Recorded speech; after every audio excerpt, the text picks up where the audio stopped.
Aujourd'hui, nous allons aborder le sujet de la performance sportive et du plaisir. Pour nous éclairer, nous accueillons par téléphone Alexandra Bourrier, coach mental en Normandie. Bonjour Alexandra. Bonjour. D'après nos recherches, on sait qu'allier performance sportive et plaisir n'est pas toujours facile. Est-ce que vous pouvez nous expliquer pourquoi ? Alors, vous avez fait de très bonnes recherches. Je suis complètement d'accord avec vous. Effectivement, allier perf et plaisir n'est pas toujours chose aisée. Pourquoi c'est pas évident ? Parce que très souvent, l'individu, l'athlète va se mettre beaucoup de pression. Et ce qui est essentiel, c'est moi ce que je mets en avant dans mon activité. Quel que soit le niveau de la compétition, c'est surtout de prendre du plaisir et de penser à soi et de s'éclater dans ce qu'on fait. Donc c'est remettre un petit peu les choses, on va dire, dans le bon ordre. Avoir certes en tête l'objectif, bien évidemment, de performer et de gagner et tout cela, mais surtout, en premier lieu, l'essentiel, c'est la prise de plaisir. Pour les sportifs, il peut être difficile de reprendre confiance en soi. Après une blessure, comment faites-vous pour les accompagner ? On travaille sur tous les bienfaits que la blessure leur a procuré. Le but, c'est vraiment de venir déconstruire les choses au lieu de craindre de nouveau de se blesser. Moi, je pars du principe que dès qu'on fait du sport, forcément, et quelle que soit la pratique sportive, l'athlète est soumis à tout moment et même en phase d'entraînement à une possible blessure. Donc déjà, c'est un petit peu banaliser les choses et se dire que ça fait partie du jeu.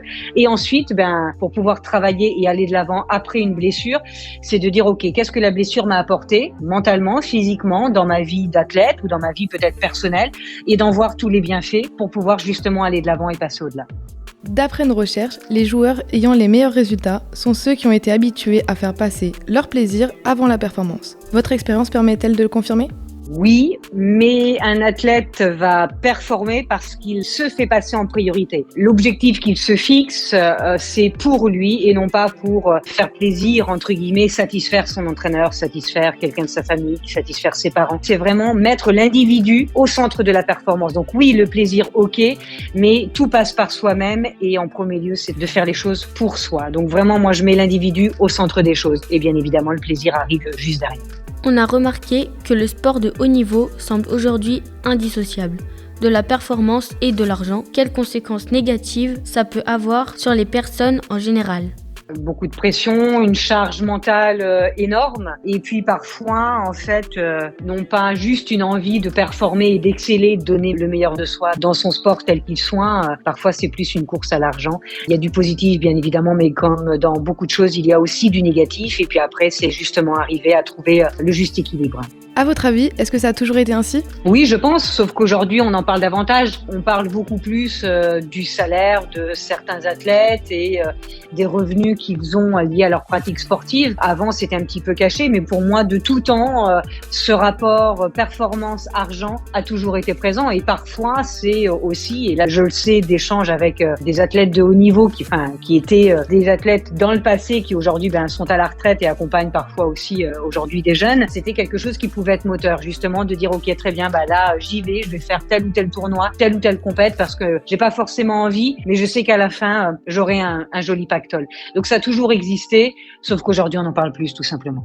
On parle beaucoup de burn-out dans le monde professionnel. Est-ce que c'est aussi possible dans le monde sportif ? Oui, carrément, bien sûr que c'est possible dans la sphère sportive, parce que le burn-out, c'est quoi ? En fait, c'est un épuisement, c'est un épuisement qui est à la fois physique, émotionnel et mental. Et donc forcément, ça arrive aussi chez un athlète. Et un athlète lambda, un athlète de haut niveau, ça arrive chez tout le monde. On parle des adultes, mais est-ce qu'on peut retrouver les mêmes problématiques dans l'alliance des performances sportives et du plaisir chez les enfants ? Oui, complètement.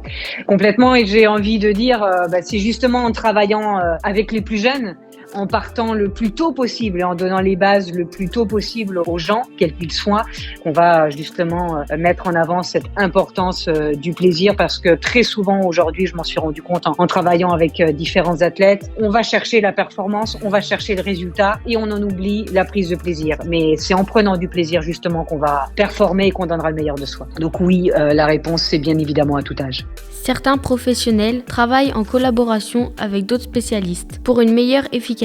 Est-ce que c'est votre cas ? Oui, c'est aussi mon cas. Effectivement, je travaille avec d'autres professionnels dans ma spécialité, mais aussi avec des professionnels qui ont d'autres spécialités, notamment je travaille avec pas mal de psychologues, avec des sophrologues et avec des nutritionnistes aussi. Le but, c'est tout simplement de co-construire ensemble, en fait, dès lors de pouvoir échanger pour accompagner la personne de la meilleure des manières. Et quand je dis accompagner, c'est que moi, mes compétences sont exclusivement sur la prépa mentale, mais si je me rends compte qu'un athlète ou une personne lambda peut avoir d'autres problématiques, je peux les orienter auprès du bon professionnel. Donc effectivement, vous avez raison, en travaillant comme ça, on gagne en efficacité.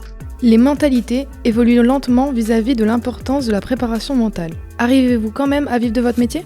J'arrive à vivre de mon métier, oui, aujourd'hui, en travaillant dans différentes sphères, puisque la prépa mentale, c'est essentiellement dans la sphère sportive, donc j'interviens auprès d'athlètes de tout âge et de tout sport confondu. J'ai fait le choix aussi de mettre mes compétences au service de, l'enseignement, la formation et l'insertion pro. Et puis, je travaille également dans la sphère de la santé, et tout ça mis bout à bout fait que oui, aujourd'hui, et depuis un petit moment, j'arrive complètement à vivre de mon activité. On sait que vous réalisez du coaching à distance. Est-ce que c'est autant efficace qu'en présentiel pour redonner du plaisir et remotiver les sportifs ? C'est différent, si vous voulez, ça n'a pas été inné, parce que j'aime le contact et le contact réel, donc avec la personne, être en face à face et pouvoir la voir et ressentir réellement les émotions en étant à côté de la personne, du sportif ou de l'individu lambda. Je me suis adaptée, notamment le Covid aussi a fait qu'aujourd'hui, la visio, le distanciel est devenu quelque chose de normal et de complètement banalisé. Donc je le fais aujourd'hui. L'efficacité va être la même dès lors que l'individu qui fait appel à moi, la personne, athlète ou pas, est complètement OK avec ça. Que ce soit en présentiel ou en distanciel, pour que ça marche, il faut être complètement OK et avoir envie réellement de travailler avec moi et de travailler donc sur la partie mentale. Pour finir, est-ce que vous avez une anecdote à nous partager ? Oui, je pense, j'en ai peut-être plusieurs, mais si je dois en choisir une, c'est la première athlète que j'ai pu accompagner, qui est une judokate, et ce qui m'a beaucoup fait sourire, c'est que je me suis rendu compte en fait de l'importance de mon rôle lorsque je devais la retrouver sur son lieu de compétition. On s'était donné un horaire bien précis, elle était accompagnée de sa maman et les aléas de la route, des bouchons, de la difficulté pour se stationner, et où sa maman n'arrêtait pas de m'envoyer message sur message en me disant quand est-ce que tu arrives ? L'athlète, pour ne pas la nommer, s'appelle Flavie t'attend, et elle est en total stress. Et là je me suis rendu compte réellement de l'importance de mon activité, parce que quand je suis arrivée, effectivement déjà j'ai vu son visage un petit peu se détendre et son attitude changer dès lors qu'on a pu échanger ensemble. Donc c'est une anecdote qui m'a marquée et qui m'a fait prendre conscience du rôle de mon activité. On vous remercie, Alexandra Bourrier, d'avoir répondu à nos questions et de nous avoir éclairé sur les performances sportives et le plaisir. Si nos auditrices et nos auditeurs souhaitent en savoir plus sur le coaching d'Alexandra Bourrier, vous pouvez retrouver plus d'informations sur le site alexandrabourriercoaching.fr. Merci à vous.